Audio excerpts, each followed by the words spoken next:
Okay, and we're back at Black Sea Offstage Talks, and I'm joined here by Tanja Grubner. Tanja is Global Innovation Brand and Communication Director of Essity, who you might know from her amazing works for Libres, breaking taboos and setting new standards in communication. Hello, Tanja. Thank you for being here with us. Of course, thank you for a great speech you gave yesterday. I guess upon coming to Georgia, you might not have heard much about Georgia. Was there something you found out after visiting that made you think that, wow, I did make a great decision upon agreeing to come to Georgia? Well, actually, in one of my previous roles, I was in charge of Eastern Europe, so that part of the region, you know, from Russia all the way to Greece was part of it, even though I've never been here. But one of my colleagues came from Georgia, so I've been exposed to your amazing food before coming here, and I think after now spending a few days here, what surprised me probably the most were the people, how warm and positive and wonderful the people are. So everyone who hasn't been, I highly recommend you come to the Advertising Black Sea Festival and take some time to visit the country. Your works have become famous as they don't shy away from breaking taboos, and you don't shy away from going against stereotypes. Such battles are never easy, and I'd imagine those battles don't happen only after the launch of the communication, but before the communication starts as well, maybe within the company as well. How important is being devoted to the cause? How important has it been to reach such levels and such success with your communication? I think it means everything, because if you do taboo breaking work, the nature of taboo means it's not liked by everyone. It makes people uncomfortable. And those people are not only outside, but also inside your company. And especially when you do it for the very first time, people get scared. So you really need to be committed to get the work out there, because in the beginning, the majority of people will not be supportive of the work. So what we have seen is that even with consumer research showing that they love taboo breaking work, there were a lot internally who were afraid in terms of what will it do to my brand? Is it the right thing to do? Will it have a negative impact on sales? There were people asking, well, how about my bigger share and stakeholders? And then obviously there's been media owners where we presented the work who said, no, this is against our policy. So I think passion, commitment, and devotion to doing that is everything. And I'm calling my account team at our global advertising agency, AMV BBDO, my army of Erin Brockovich. So you know the film, right? Yeah, so she went above and beyond. And these people never give up in writing argumentations towards media owners why this campaign needs to go out. I guess traditionally one would test the campaign ideas in focus groups, and I believe this is the kind of campaign that might have not had great success in the focus groups, but you still have to push through that because you believe in the idea, and the audience reactions are usually better. And personally for me, I believe those campaigns are first of all, for the primary audience, they are very supportive and build understanding. And for the secondary audience, such as myself, they act as very educational content in understanding what women go through. How does one decide to push through all these untraditional methods based, like you don't usually, one pays attention what people think in the focus groups. How does one prove that this is one thing that we should totally do? So I think you're perfectly right. for exactly that reason, we're not doing focus groups. So we're never doing qualitative research because you don't know the composition, and there might be one person who is deeply offended and can sway this group of people. So we have developed our own research methodology, and we only do quantitative research to make sure we get the breadth. And we have a set of 5 questions. So, and we research it 2 times. So one, we research the idea in the form of a mid-film, and then later, before we go on air, we research the finished film. And the questions that we're asking is on, so the film is being showed is a very simple 5-point scale. Do I love the work? Do I like the work? I don't care. I don't like it or I hate it. So that's one. Another question is, would I share it? Another question, a very important one for us, is how does it make you feel? And this is where we have a set of emotions. I feel understood. One is also, I feel offended. And this is a measurement we're looking into very closely. So if the offensiveness goes beyond 10%, we would not launch the work in the market. But if it's 2, 3, 4, 5, 7, 8, or 9%, we are okay to offend some people, because that's what breaking taboos means. And then we also ask, would you buy the product, or does it change your attitude towards the brand? Are you more positive towards the brand, more negative, or neutral? And this helps us decide, is the work good enough? We also ask a question around message clarity, and also, do the majority of people love it, or the ones who offended, we ask them, why are you offended? The ones who love it is, what do you love about it? And that helps us shape it and make sure that we're not pushing it too far, but at the same time also that our work is in vanilla. Thank you. That was very insightful, personally for me at least.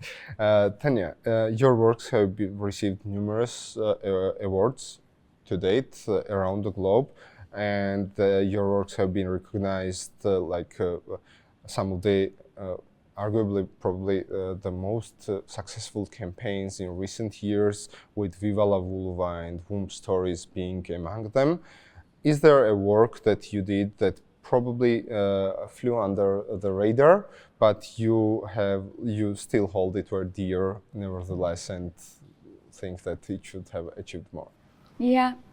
So actually, the thing that has probably started everything, and that was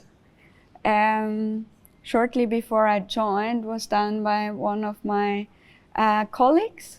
And it was the same creative team who did Viva la Vulva, and that campaign was called No Blood Should Hold Us Back. So, and that was the first time when Libres decided to show blood, but we didn't show menstrual blood, but we talked about the taboo around periods and sports, and that basically it is absent. So, and part of the campaign was not only a film, which personally I always liked. It was very much in your face, but it was also, we did a partnership with a food company to give nutritional advice throughout your cycle, and we had a partnership with a fitness center who gave sports and training advice, what you can do. And that campaign won the very first Lion in Essity ever.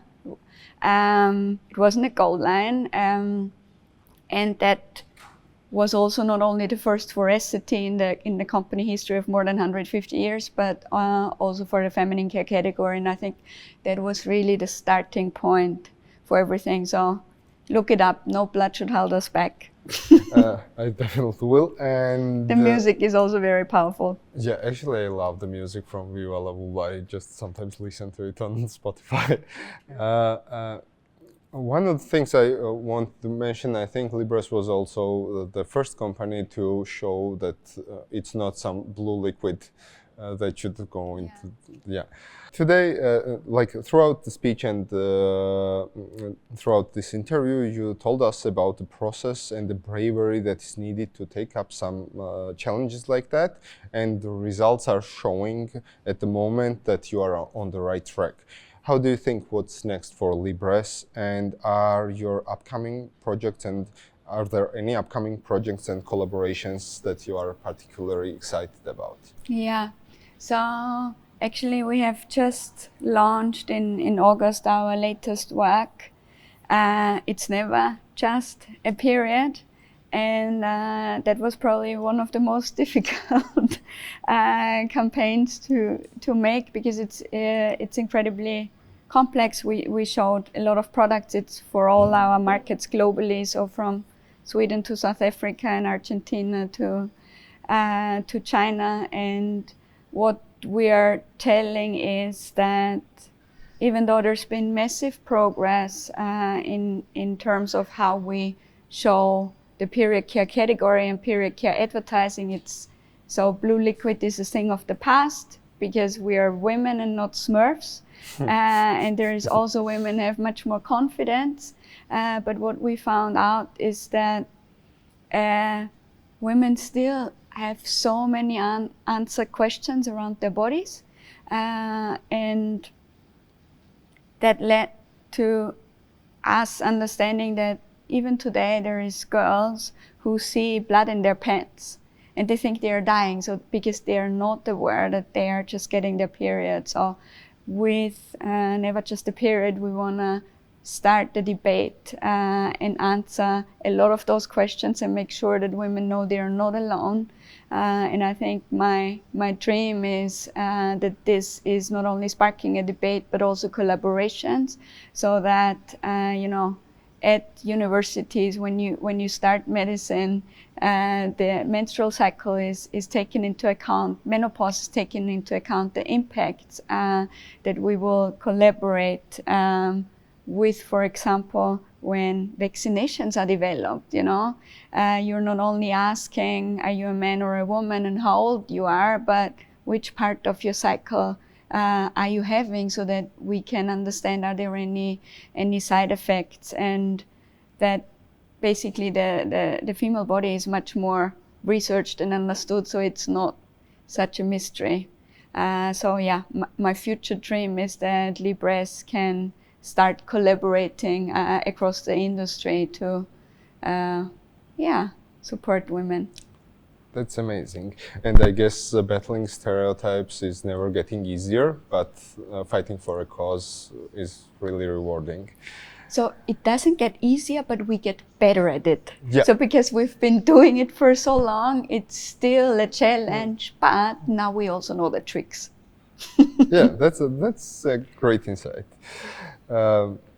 Festivals like Cannes Lions and the One Show, D&AD, have a huge role in developing advertising creativity and pushing boundaries, breaking taboos. How do you see the role of smaller festivals like at Black Sea? What can at Black Sea do to liberate new topics, like start opening new conversations?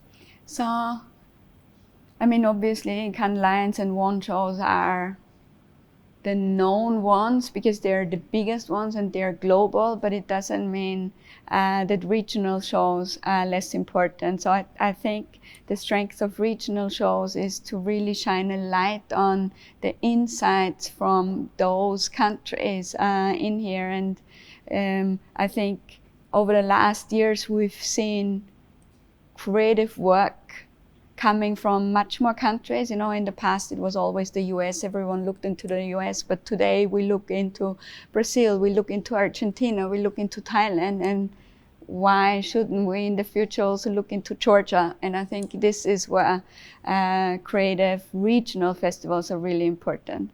As Paco said, some troubles are real good to have because it fuels creativity as well, right? What would your message be to those who didn't manage to attend this year's festival? Why should they try to attend next year's, and what do you receive from festivals like this? Yeah. So I think everyone who didn't attend, I have to tell you, you really missed out. I attended several talks that I thought were really insightful. They showed not only international work, or we had international speakers, but also local speakers, and I'm very much looking forward to the award show tonight. So when I'm attending international festivals, I always make time to go to the awards, because it is almost like a summary of what good looks like. So I usually bring my notebook or my phone and take notes from the winning work, and then I come back, sit together with my team, and we discuss of what are we jealous of, and what do we want to learn, what do we want to do from here. So I think it's a great place to get inspired, to network, and to have a good time.